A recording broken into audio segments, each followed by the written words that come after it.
Bon, ça fait un petit moment que je n'ai pas eu le privilège de vous livrer un enseignement. Et je rends grâce au Seigneur, vraiment, je lui dis merci de m'en donner la force ce matin. Et je lui demande vraiment de venir me fortifier parce que j'ai eu une semaine un peu compliquée. Je me suis rendue à Paris. J'ai fait un voyage éclair hier parce qu'on enterrait une amie de mon ancienne paroisse de Bon-la-Reine. Et au même moment, ma famille traversait un moment assez particulier parce que deux de mes cousins, sortis du même ventre, nés d'un même père et d'une même mère, ont été enterrés ensemble hier. Donc c'est quelque chose de terrible, de terrible. Et donc voilà, donc vous comprenez pourquoi je remercie le Seigneur de la force qu'il me donne ce matin. Et je lui demande vraiment de venir en renfort. Et pour ce matin, il nous oriente vers un thème assez particulier, mais vers un sujet sur lequel chacun des enfants de Dieu doit se pencher. C'est une nécessité, c'est une exigence. Bien-aimés, dès qu'une personne se donne à Jésus-Christ, elle est automatiquement engagée dans une bataille. Dès que dans votre chambre, vous vous mettez à genoux pour une prière, sachez qu'il ne s'agit pas d'une simple conversation avec votre Dieu. Vous vous positionnez dans un champ de bataille. Pour vous donner une idée, souvenez-vous de Daniel. Daniel s'est mis à prier et vous savez tout ce que ça a déclenché comme guerre entre le prince de Perse et tous les autres. Donc, vous n'imaginez pas la puissance qu'il y a dans une simple prière et vous n'imaginez pas à quel point l'ennemi s'agite, à quel point il est perturbé quand vous vous mettez en prière. Les efforts de l'ennemi sont principalement orientés contre les chrétiens, ce qui est tout à fait normal.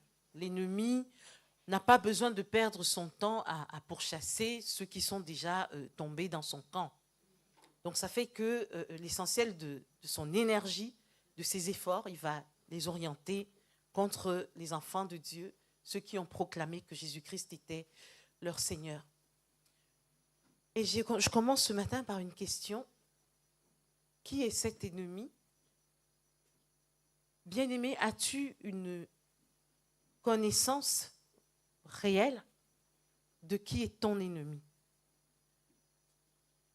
La parole de Dieu déclare, un verset que nous connaissons tous, « Mon peuple périt par manque de connaissance ».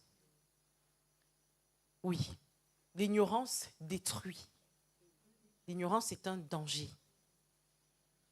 Nous ne pouvons pas nous contenter d'être des chrétiens qui chantons, qui dansons, sans cerner avec exactitude qui est notre ennemi.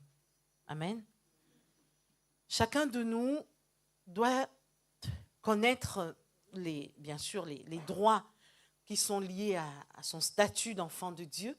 Ce matin encore, le pasteur Frédéric, quand on était en prière, nous rappelait que depuis que le Sauveur du monde s'est donné sur la croix, nous sommes ses cohéritiers, nous avons un héritage dont nous devons entrer en possession. Nous devons connaître cet héritage, mais ce n'est pas tout. Chacun de nous a également le devoir de connaître l'ennemi de sa destinée. Celui qui est occupé jour et nuit à combattre sa paix, à combattre sa joie parfaite. Oui, tu dois connaître ton ennemi. C'est un devoir. Vous savez, même dans une compétition, l'entraîneur va prendre le temps d'étudier l'équipe adverse. L'entraîneur va regarder à la loupe ce qui se passe dans l'équipe adverse pour bien exploiter ses faiblesses, pour neutraliser ses menaces, pour préparer un plan de match cohérent, pour définir une stratégie qui mènera l'équipe à la victoire. Amen. De la même manière, nous aussi, nous avons le devoir de connaître qui est notre ennemi. Est-ce que nous avons une connaissance suffisante de notre ennemi? celui-là même dont la Bible nous dit qu'il rôde en permanence, prêt à égorger et à tuer. Telle est donc la question à laquelle répond le message de ce jour. Vous savez, la Bible est un livre qui nous parle principalement des règles du royaume des cieux. Les Saintes Écritures parlent très peu de notre ennemi. Je pense que vous l'avez remarqué. Il n'y a pas tout un chapitre biblique sur Satan, sur comment il est, ses exploits, ses ruses et tout. Non, ça n'existe pas. La Bible en parle d'une manière très furtive, très subtile. Pour mieux comprendre, il faut quand même exploiter le peu de choses qui est dit à propos de lui dans les Saintes Écritures. Pour mieux remporter nos victoires, nous devons connaître notre ennemi pour pouvoir maîtriser ses attaques et ne pas tomber dans ses pièges. Et surtout, pour entrer en possession des victoires qui sont déjà acquises par le sang de notre Rédempteur. Connaître l'ennemi de notre destinée pour mieux le vaincre. Tel est le thème de la prédication de ce matin. Connaître notre ennemi pour mieux le vaincre. Ce n'est pas en une seule prédication que l'on peut décrire complètement l'ennemi. Tel n'est pas l'objet de ce message. Le Seigneur m'a orienté vers l'essentiel, vers des vérités qui ont un caractère fondamental et que le Seigneur m'a permis de répartir en 4 points que je vais examiner successivement. Donc c'est un enseignement assez dense, mais je vais vraiment éviter de trop traîner. Si vous vous rendez compte que je traîne un peu, n'hésitez pas à me faire signe. C'est une déformation professionnelle. Chez nous, on est très bavard. Donc premièrement, et c'est vraiment quelque chose sur laquelle je souhaite insister ce matin, bien-aimés. Je souhaite que tout le monde comprenne que Satan n'est pas l'opposé de Dieu. Amen. Satan n'est pas l'opposé de Dieu. Ça, c'est le premier point. Ensuite, Satan est un être déchu. Ce sera le deuxième point. Le troisième point, si j'ai choisi de parler de ça, c'est parce que le Christ lui-même a insisté là-dessus, c'est que Satan est le père du mensonge. Et enfin, puisqu'on n'est pas là simplement pour nous appesantir sur qui est Satan, le dernier point sera quelle attitude devons-nous adopter justement face au père du mensonge, à celui qui essaie de faire du mensonge une arme de destruction massive. Il essaye, il n'y parvient pas. Donc, Satan n'est pas l'opposé de Dieu. Il faut que ce soit clair dans notre esprit. Satan n'est pas et ne sera jamais l'opposé de Dieu. Donc, il faut comprendre le sens de ce que je veux vous enseigner ce matin. Pour comprendre cela, on peut d'abord s'appuyer sur des arguments historiques. Donc, je me suis référée à un certain nombre d'enseignements, en particulier celui d'un théologien protestant belge du nom de Pierre de Maude. Ceux qui veulent, je leur donnerai la référence. C'est un historien des mouvements de réveil. Et qu'est-ce que j'ai tiré des enseignements de Pierre de Maude, entre autres? Je commencerai par vous raconter l'histoire d'un homme qui a véritablement existé et l'histoire d'un courant de pensée né de cet homme. Un homme et son courant de pensée qui ont fait beaucoup de mal au christianisme. Les faits ont lieu au IIIe siècle après Jésus-Christ. Un prêtre qui se dit apôtre de Jésus-Christ va avoir un grand rayonnement en Asie centrale, en Inde et jusqu'en Chine. Ce prêtre s'appelle Mani, M-A-N-I. En réalité, Mani n'est pas un simple chrétien. C'est un prêtre qui se livre au syncrétisme, c'est-à-dire qu'il mélange la vérité biblique avec des cultes orientaux qui sont voués à des divinités démoniaques. Donc vous comprenez que c'est un mélange particulièrement toxique sur le plan spirituel. Donc Mani, c'est celui qui va fonder un courant de pensée que vous connaissez tous et qu'on appelle le manichéisme. Le principal enseignement de ce courant de pensée consiste à affirmer que dans la vie, il existe toujours une dualité, il existe toujours deux vérités opposées l'une à l'autre. Le bien et le mal, le jour et la nuit, la lumière et les ténèbres, l'esprit et la matière, l'âme et le corps, l'homme et la femme. Bon, je suis un peu étonnée qu'ils disent que l'homme est toujours opposé à la femme. Moi, je pense qu'on est plutôt complémentaires. Et dans cette liste, il va ajouter Satan et Dieu. Le Dieu de lumière d'un côté et le prince des ténèbres de l'autre. C'est donc Mani qui, le premier, affirme que le contraire de Dieu, c'est Satan. Ce qui est un pur mensonge, ce qui est, d'un point de vue biblique, un blasphème. Et un blasphème qui va influencer la pensée chrétienne, qui va considérablement l'affaiblir et qui continue à l'affaiblir encore aujourd'hui. Dans l'esprit de beaucoup de gens, Satan, c'est l'opposé de Dieu. Ça, c'est un mensonge qu'il faut défaire, qu'il faut découdre. Si on parle en termes de puissance, on ne peut pas comparer la puissance d'une fourmi à celle d'une bombe atomique.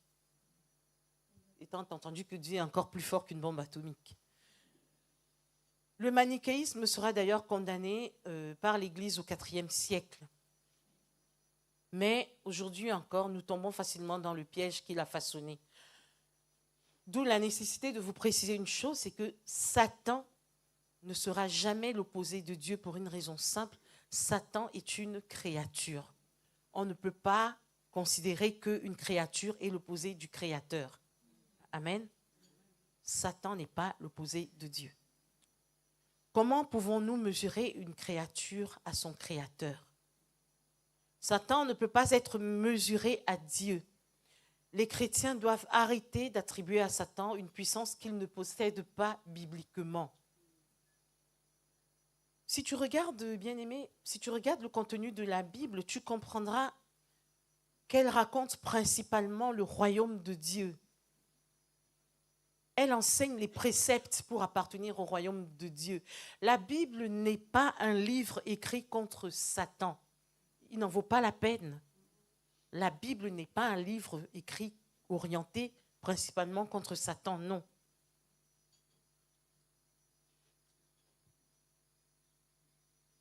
Que déclarent les Écritures? Donc je vais aller au deuxième point donc, de mon enseignement. Avant même d'aller au deuxième point, il faut d'abord clarifier un certain nombre d'éléments. Il faut souligner 3 caractéristiques de Dieu qui interdisent toute comparaison. Donc je vais vous les livrer. Pendant que j'en parle, vous aurez l'impression que je compare, mais je ne compare pas du tout. Je suis simplement en train de vous dire pourquoi aucune comparaison n'a lieu d'être. Dieu est seul omniscient. Dieu sait tout.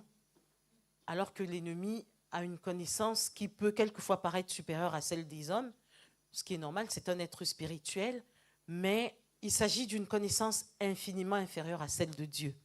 Seul Dieu sait tout. Seul Dieu est omniprésent. Par le Saint-Esprit, Dieu est partout au même moment. Satan ne peut être qu'à un seul endroit à la fois. Au moment où nous sommes en train de parler, Satan se trouve quelque part, je ne sais pas où. Il ne peut pas être... Il n'a pas du tout cette capacité à se retrouver à la fois à plusieurs endroits. Il n'a pas le pouvoir de se trouver en même temps à 2 endroits. Son organisation repose simplement sur un réseau de démons qui sont éparpillés à travers le monde. Et ces démons qui représentent les anges déchus, vous savez très bien, vous avez lu qu'il y a 1/3 des anges qui ont été chassés avec Satan qui ont été précipités. Et si seul un tiers des anges a été précipité, ça veut dire que nous avons l'avantage du nombre, puisque 2 tiers sont restés au ciel. Et 2 tiers agissent pour nous. Amen.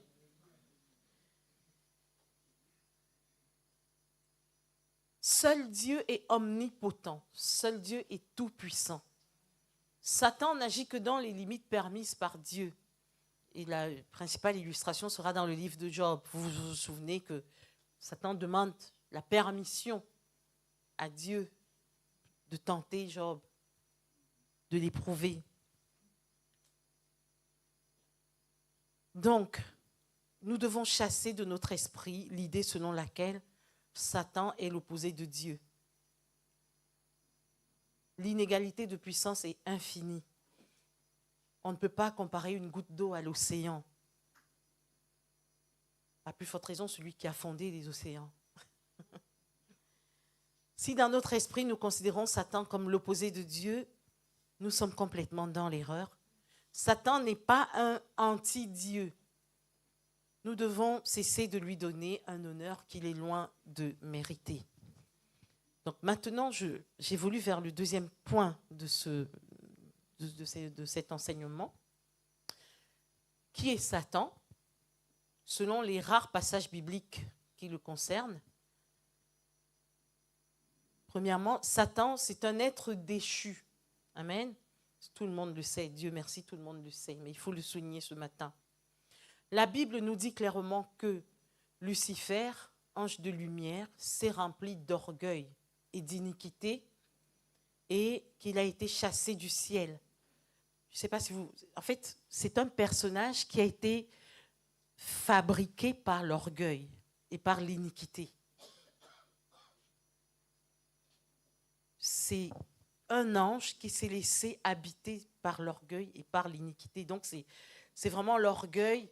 Je ne sais pas si vous mesurez à quel point l'orgueil, c'est quelque chose de dangereux pour nos vies. Voilà le résultat que l'orgueil peut produire. Un être comme Satan. Dans Ézéchiel 28, Dieu dit à Satan, « Je te réduis en cendres sur la terre. Tu es réduit à rien. » Quand on dit rien, c'est rien. Amen. Satan n'est rien. Satan est un ange déchu. Déchu selon le dictionnaire, c'est-à-dire quelqu'un qui est tombé d'une situation supérieure. C'est normal, c'est lui qui dirigeait le corps de louange dans les cieux, ce qui était vraiment le poste le plus valorisant. C'était un être de lumière. Donc il est tombé de ce statut privilégié pour devenir rien. Il a perdu son autorité, il a été privé de l'état de grâce que Dieu lui avait accordé dans les cieux. Donc que ce soit dans l'Ancien ou dans le Nouveau Testament, la Bible nous présente Satan comme un être complètement dépouillé, entouré de démons qui sont des créatures également déchues. Aucun verset biblique ne nous dit que Satan et ses démons se sont un jour relevés de cette condition. Donc Satan, c'est une créature qui n'existe que parce que Dieu tolère son existence. Il agit, certes, mais il reste soumis intégralement à l'autorité de Dieu. Il agit uniquement dans la sphère que Dieu autorise. Et je pense que si Dieu autorise cette sphère, à mon avis, c'est parce que nous ne sommes pas encore au paradis. Nous sommes pour l'instant en stage sur cette terre. Notre caractère doit prendre la forme que Dieu attend de nous. Satan agit, mais il reste soumis à l'autorité divine et sa fin est déjà annoncée. Dans Apocalypse 20, 10, on parle de sa destruction finale. C'est pour ça qu'on dit très souvent cette formule, nous combattons non pas pour la victoire, mais nous combattons dans la victoire. Nous sommes déjà positionnés dans la victoire. Ensuite, Satan est le père du mensonge. La Bible place le mensonge au cœur du combat spirituel parce que le mensonge est l'une des principales armes utilisées par l'ennemi pour combattre le plan de Dieu. Qui est Satan selon Jésus? Thérésia n'est pas là, j'aurais voulu qu'elle nous mette un verset. Donc c'est Jean 8, 44. Je vais lire au nom de Jésus. Jean 8, 44.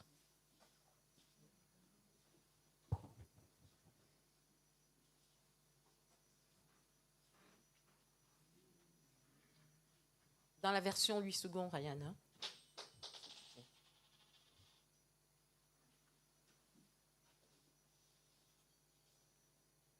Je me rappelle quand j'étais encore enfant, quand on nous parlait de Satan, généralement, on nous décrivait une créature effrayante avec des cornes sur la tête, avec une queue, quelqu'un de vraiment horrible.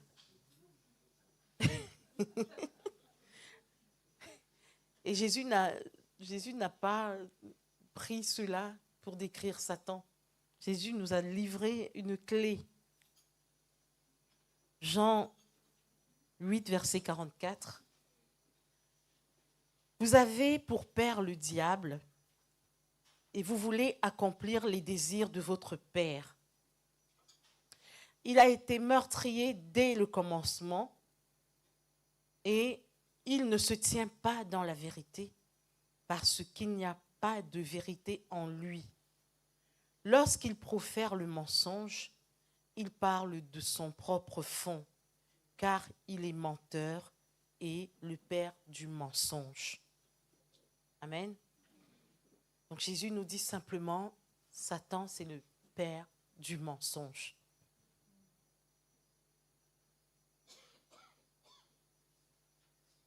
Le père du mensonge, c'est bien plus dangereux qu'une créature vilaine avec des cornes sur la tête. C'est ce que nous devons comprendre ce matin. Le mensonge de l'ennemi est une arme redoutable.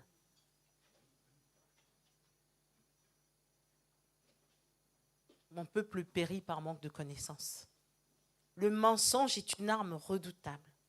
Dès la création, c'est Adam, le premier homme, qui va chuter à cause d'un mensonge. C'est le mensonge de l'ennemi qui va transformer le destin d'Adam et Ève. Et c'est ce premier mensonge qui va faire basculer, qui va faire péricliter le sort de l'humanité tout entière, jusqu'à ce que Jésus vienne pour nous libérer de son emprise. C'est un mensonge qui a fait basculer l'humanité tout entière. J'ai regardé le lexique, la Bible Strong. Vous connaissez la Bible Strong? Sur Internet, je vous donne un conseil quand vous voulez vraiment entrer en profondeur pendant une méditation. Allez regarder, il y a un lexique dans la Bible Strong. La Bible Strong prévoit un lexique et il y a une zone de recherche où on met le mot français et on obtient la traduction soit en grec, soit en hébreu. Donc vous savez que quand nous sommes dans l'Ancien Testament, il vaut mieux essayer de comprendre, pour bien comprendre, il faut rechercher le sens hébreu du terme.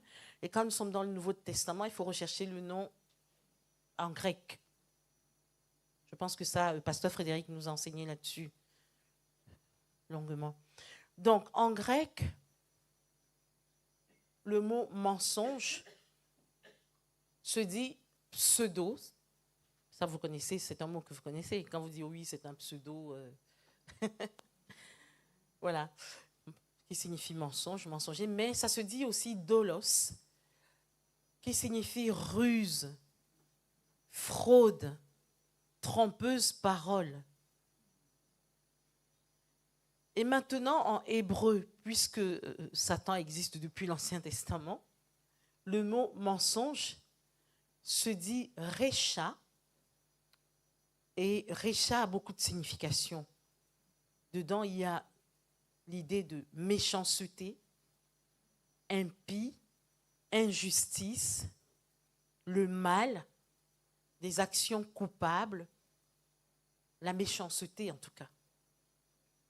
Il y a aussi un autre mot, c'est le mot sheger, qui signifie mensonge dans le sens de faux témoignage, inique sentence, perfidité, fausseté, etc., etc.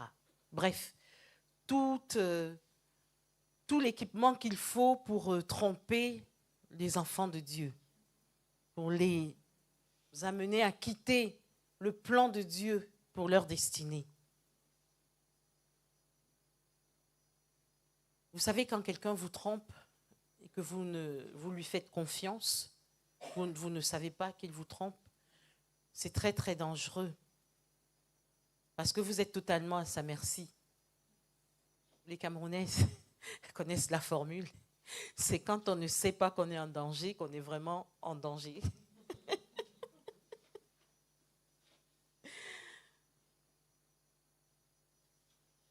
C'est très, très dangereux d'écouter les paroles de quelqu'un dont on ne se méfie pas. On baisse la garde. On est totalement à sa merci. Et là, il peut faire de nous ce qu'il décide. Il peut même nous conduire à poser des actes autodestructeurs. Le mensonge satanique, ce n'est pas seulement une information fausse. C'est une arme subtile et redoutable qui permet à Satan de triompher sans combattre, sans rencontrer la moindre résistance chez l'homme. Je prends un exemple. Dans l'Ancien Testament, quand les 12 espions sont envoyés pour aller regarder la terre promise, pour aller dire vraiment ce qu'il en est, il y en a 10 qui vont rentrer et ils viendront proférer des mensonges. Pourquoi? Parce qu'ils ont été manipulés par l'ennemi. De tous les 10, il n'y en a que 2 qui vont s'accrocher à la vérité étant ce que Dieu a proclamé, et qui vont regarder la terre promise sous l'angle de la vérité. Les 10 autres seront complètement à la merci de Satan. Ils vont aller, ils vont trembler, ils vont revenir et tenter de communiquer leur peur aux enfants de Dieu. Vous savez que c'était Josué et Caleb qui sont les seuls à avoir regardé la terre promise. Dieu voulait qu'ils la regardent. Donc, ça pour dire que le mensonge, c'est une arme subtile et redoutable qui permet à Satan de triompher sans combattre. Il s'agit d'une arme qui permet à Satan de mettre en place une campagne de désinformation visant à répandre un tissu, je parle dans le jargon actuel, un tissu de fake news, dans le but d'installer les chrétiens dans la résignation et dans le désespoir, dans la conviction que ce n'est pas la peine de combattre parce que tout combat est perdu d'avance.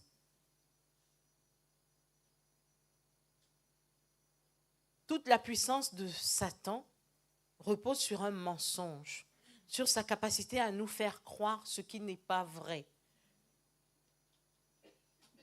Satan profère plusieurs types de mensonges. Il y a des mensonges qui déforment l'image de Dieu. Souvenez-vous dans le jardin d'Éden, quand le serpent s'approche d'Adam et Ève, il dit « Dieu vous a-t-il vraiment dit qu'il ne fallait pas… voyez, est-ce qu'il vous a vraiment dit ça? Ça alors. Donc, l'objectif, c'est quoi? C'est que les enfants de Dieu perdent confiance en Dieu. C'est ce qu'ils recherchent. Satan profère des mensonges qui déforment la réalité morale. Je prends l'exemple d'une philosophie qu'on appelle, un courant philosophique qu'on appelle le relativisme. Je crois que Pasteur Frédéric en a déjà parlé longuement. Le relativisme qui affirme qu'il n'y a pas de vérité universelle. La vérité dépend de l'opinion de chacun. Tout se vaut. Le bien et le mal ne sont pas universels et dépendent des cultures, des époques, des contextes, des individus.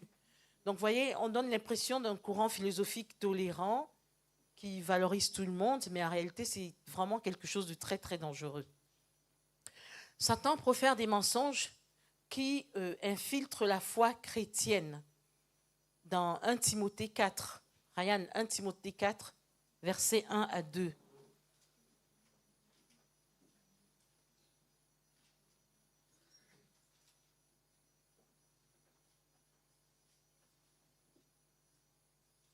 « 1 Timothée 4, versets 1 à 2.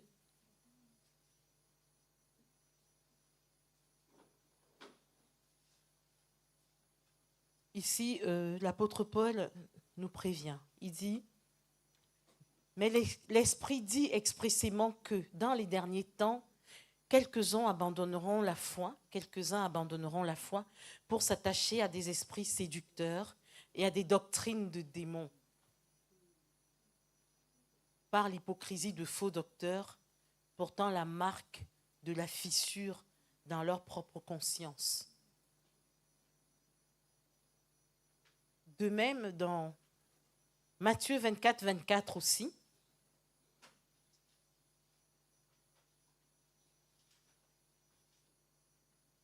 Matthieu 24, verset 24.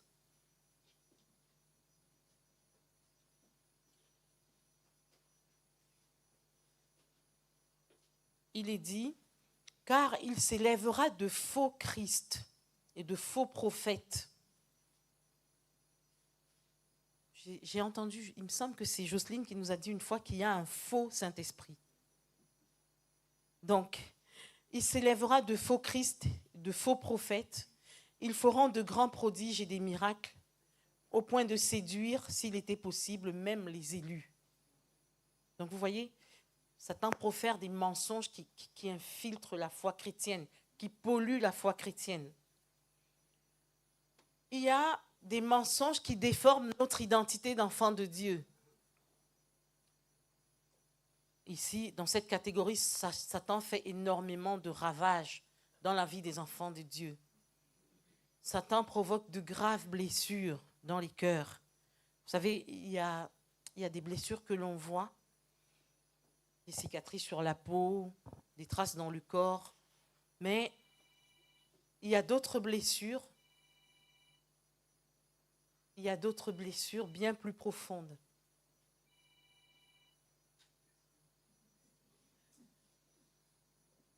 Il y a d'autres blessures bien plus profondes, des blessures qu'on ne voit pas avec le regard.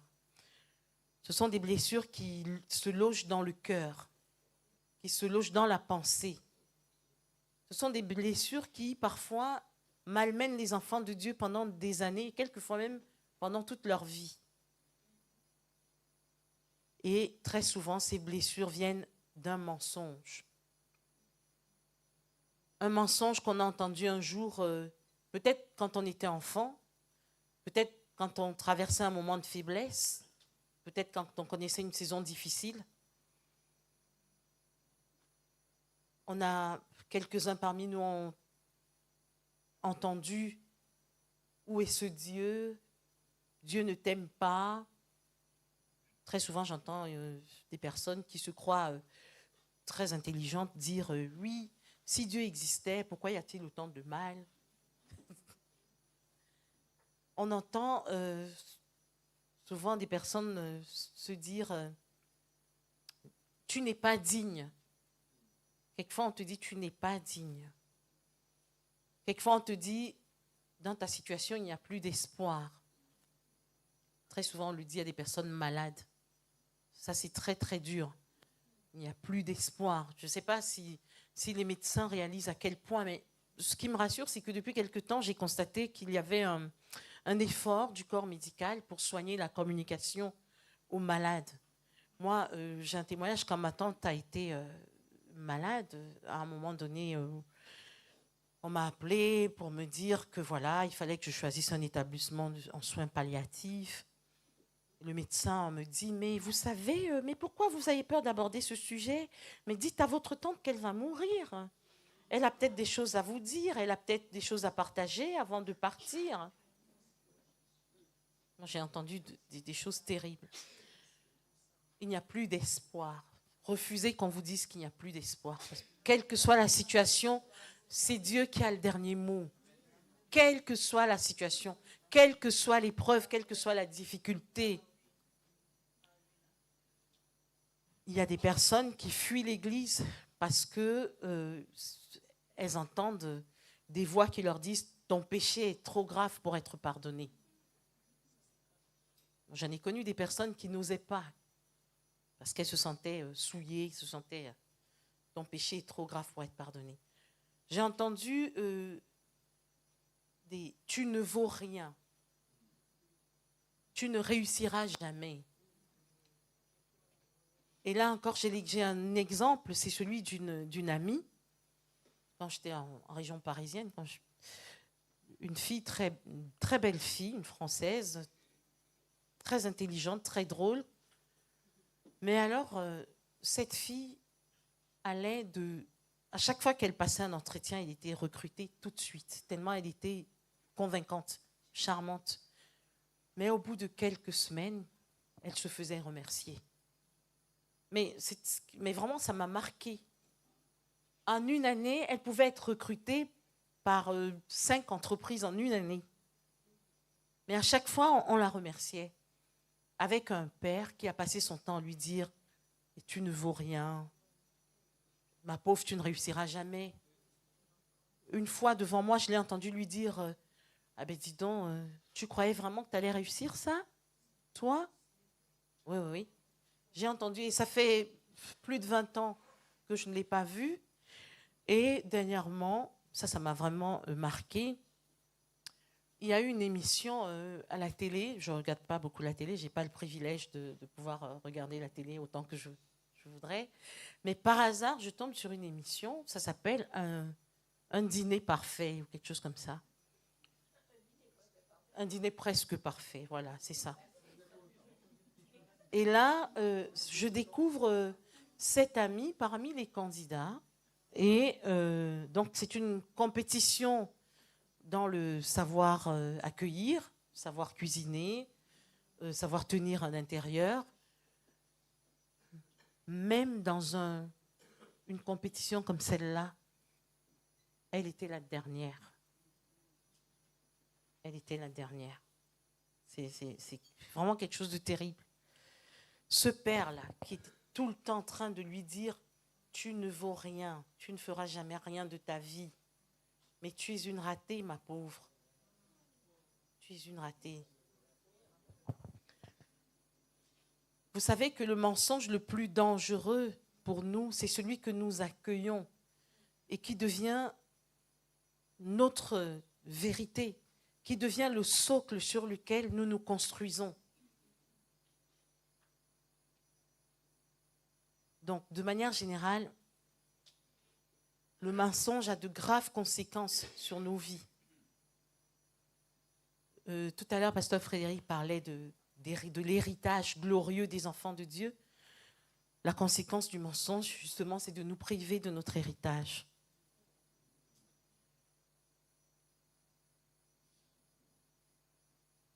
Dans Jean 8, 34, Jésus dit « Quiconque pratique le péché est esclave du péché ». L'une des conséquences du mensonge, c'est l'esclavage. Celui que nous subissons ou celui que nous proférons, la conséquence est la même, c'est l'esclavage. C'est une pollution spirituelle. Le mensonge emprisonne la pensée des enfants de Dieu, il emprisonne les émotions des enfants de Dieu, il fausse les choix que nous faisons. Il nous fait vivre en dehors du plan de Dieu. Les chrétiens les plus fragiles sont ceux qui écoutent les mensonges de l'ennemi et qui se font manipuler. Ces chrétiens-là sont constamment malmenés par la vie. Ces mensonges deviennent des chaînes qui les empêchent d'avancer et ils ratent ainsi la trajectoire de leur destinée. Nous avons eu ici, que ce soit par Jocelyne ou par Pasteur Frédéric, nous avons eu de beaux enseignements sur la manière dont l'ennemi jouait avec nos pensées, la manière dont il déformait nos pensées. Donc vraiment, je nous invite à nous replonger dans ces enseignements qui sont d'une importance essentielle. Donc le dernier point de cet enseignement, c'est quelle attitude devons-nous adopter? Et je l'ai intitulé « Démasquer l'ennemi par la vérité ». Amen. Le Seigneur nous appelle ce matin à nous réveiller. À nous réveiller. Si vraiment nous voulons entrer en possession de notre héritage, nous devons nous lever contre les mensonges de l'ennemi. Le Seigneur affirme que c'est son peuple qui périt par manque de connaissance. Son peuple, c'est-à-dire ceux qui lui appartiennent déjà. Il n'a pas dit les païens qui sont dehors. Donc, le tout n'est pas de recevoir le Seigneur Jésus comme sauveur et comme Seigneur, mais encore faut-il être capable d'avoir accès à la vérité qui donne la vie, qui est source de vie. Encore faut-il avoir accès aux connaissances qui permettent d'anéantir les attaques de l'ennemi. Donc, comprends ce matin, bien-aimé, que ton ignorance et tes pensées déformées sont le premier danger pour ta vie. Amen. Ton ignorance et tes pensées sont exactement le socle sur lequel l'ennemi construit ses propres victoires. C'est sur ton ignorance et sur tes pensées déformées que l'ennemi construit ses victoires. Satan n'a pas le pouvoir de connaître tes pensées, mais il peut les influencer par sa capacité à te mentir. Ici, nous avons déjà reçu vraiment ces précieux enseignements. Je ne vais pas beaucoup insister là-dessus, parce que c'était des enseignements assez complets. Je ne sais pas, peut-être que tout le monde n'est pas venu ici les samedis. J'ai juste oublié l'intitulé de l'enseignement, mais je crois que c'était la formation des disciples, je crois. Satan, c'est le père du mensonge. Connaître Satan, c'est se souvenir tous les jours que c'est le père du mensonge. Amen. Voilà pourquoi la Bible déclare que la vérité affranchit. La vérité vous rendra libre.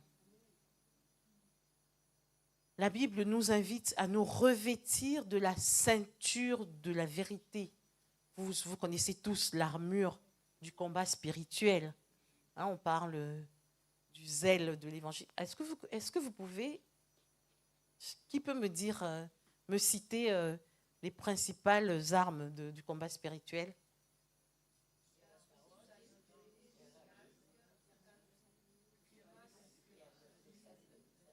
Oui. Le bouclier de la foi aussi, oui. Amen. Bon, je vois que vous connaissez. Je n'en doutais pas.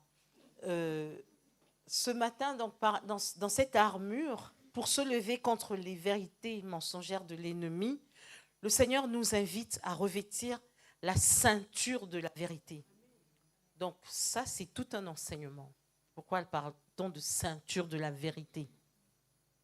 L'apôtre Paul utilise une métaphore militaire pour décrire l'armure du chrétien dans le combat spirituel. Vous savez que le soldat romain portait une ceinture particulièrement solide qui maintenait sa tunique. C'est cette ceinture qui fixait son armure et qui soutenait ses épées, son glaive, son poignard. Cette ceinture était appelée cingulum militari. Ça m'a beaucoup enseigné. Je me suis vraiment plongée dans la tenue militaire du soldat romain, son équipement. Et là, j'ai vu combien la ceinture avait une place centrale dans le dispositif. La ceinture à elle seule, dans l'armée romaine, informait sur l'identité et le grade du soldat. Parce qu'on mettait dessus des décorations, on précisait le grade. C'était vraiment l'âme du soldat. Confisquer la ceinture d'un soldat était pour lui un déshonneur militaire. Donc, quelquefois, pour punir un soldat, on lui enlevait sa ceinture et il était comme s'il n'était rien. C'est cette ceinture, donc, qui maintenait tout l'équipement et sans elle, tout le reste devenait inefficace, pardon. Tout le reste devenait inefficace. Donc la parole de Dieu nous encourage à porter la vérité comme cette ceinture. Amen. La parole de Dieu nous invite à porter la vérité comme cette ceinture. Mais on peut également quitter cet univers militaire pour observer simplement l'anatomie humaine. La ceinture se met sur nos reins. Elle se met au niveau des reins. Et c'est cette zone lombaire, si on observe bien, c'est elle qui tient tout l'équilibre du corps humain. Je l'ai expérimenté il y a quelques semaines. Je n'avais pas compris à quel point. Je l'ai expérimenté il y a quelques semaines parce que je suis allée à Paris et j'ai voulu repeindre l'appartement de ma mère et j'ai senti quelque chose qui craquait ici dans le bas du dos. Et je peux vous dire que c'est l'une des douleurs les plus vives que j'ai ressenties de toute ma vie. Les contractures musculaires dans la zone lombaire, c'est terrible. Il est impossible de se tenir debout, impossible de rester assise. Des douleurs même quand on est allongé. Bref, c'est vraiment terrible. Donc, maintenir nos reins par la ceinture de la vérité nous donne une stabilité spirituelle. Amen. Une stabilité spirituelle qui nous permet de résister aux tromperies du diable. La connaissance de la vérité est une arme puissante contre l'ennemi. La connaissance de la vérité suffit à désarmer l'ennemi. Vous savez, finalement, le combat spirituel, ce n'est pas tellement de hurler contre les démons, c'est surtout de prendre appui sur la vérité. C'est de savoir qui on est en Christ. C'est vrai qu'il faut chasser les démons, mais il est plus efficace encore de vivre en étant positionné dans la vérité, en étant positionné dans son identité en Christ, en livrant son âme, son esprit, son corps au Saint-Esprit et en laissant le Saint-Esprit façonner notre intelligence. Vous savez, ça c'est un thème récurrent, le renouvellement de l'intelligence. On ne peut pas passer son temps à chasser les esprits. N'oublions pas que nous sommes dans un monde qui en est infesté. En revanche, nous devons nous positionner en Jésus-Christ pour que sa vérité nous affranchisse. Les démons sont pétrifiés par un chrétien qui médite quotidiennement la parole. Un chrétien qui jeûne régulièrement. Un chrétien qui mène une vie de prière intense. Rien de plus irritant pour l'ennemi qu'une personne qui est habitée par l'Esprit de Dieu et qui connaît l'autorité qu'il possède en Jésus-Christ. Donc, bien-aimé, tu as un défi à relever. Et sache que si tu as pour habitude de dire « je n'y arriverai jamais », tu oublies un verset, celui qui déclare « je puis tout par celui qui me fortifie ». Amen. Si tu te regardes, tu dis « oh, qu'est-ce que je suis moche », tu oublies le psaume 139 qui dit que tu es une merveilleuse créature. Amen. Quel que soit ton physique, sache que tu es une merveilleuse créature, que le Seigneur prend plaisir en toi, en qui tu es.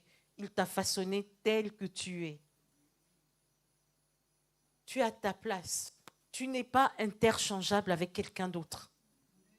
Et le Seigneur veut à sa table tous ses enfants, tous ceux qu'il a appelés à l'existence.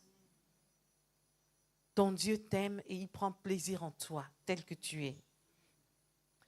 Ne te focalise pas sur les problèmes que tu es incapable de résoudre. Connecte-toi à la puissance de Dieu. Connecte-toi au projet de Dieu pour ta vie. Tout le monde récite Jérémie 29, 11. C'est un verset qui doit t'accompagner tous les jours. Amen. Accroche-toi au projet de Dieu pour ta vie. C'est ça le plus important.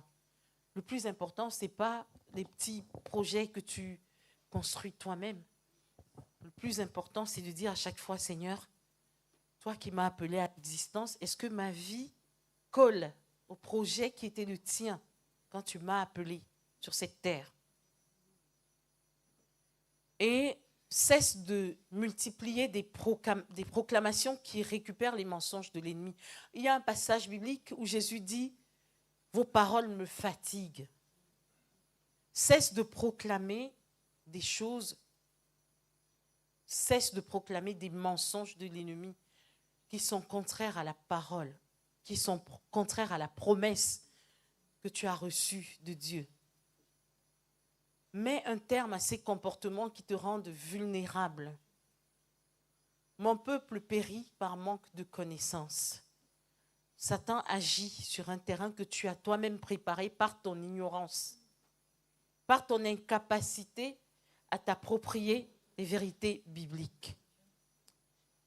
Satan est le père du mensonge. Le combat spirituel, c'est surtout le combat entre la vérité et le mensonge. Nous devons connaître la vérité. Nous devons connaître les promesses que Dieu fait sur notre vie. Nous devons les proclamer dans toute situation correspondante de notre vie.